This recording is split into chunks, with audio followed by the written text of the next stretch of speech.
Ay, medyo nakakapagod yun. Third floor pa kasi. So, almusal muna ako. Again, cream of mushroom soup. At ito yung chicken broasted. Itong tinapay na to ang tawag dito, kubos. Yan ang tinapay nila. Tapos, ito nga pala yung mga pera. Yung mga pera ng Saudi. Pisa natin sa pinakamaliit. Ito yung tawag nilang halala. Ito yung mga halala nila. So, 50 halala, 25 halala, then 1 riyal. Ito ang 1 riyal.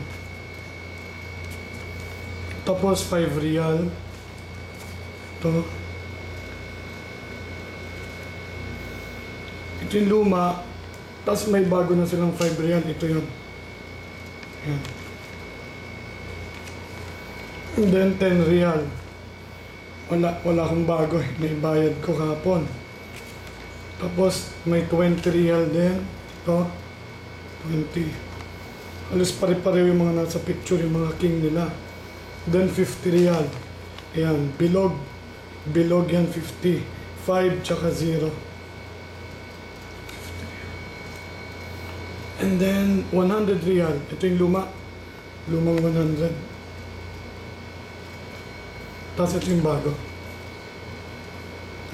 Si King Abdullah na ata yan. And then 200 riyal. Ito yung 200 nila. Tapos 500.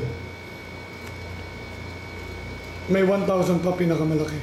Pero wala akong 1,000 riyal eh. So ito yung mga pera. Ang mga pera dito sa Saudi Arabia. Katir fulus. Sabihin maraming pera. Katir marami, fulus pera. Almusal ka.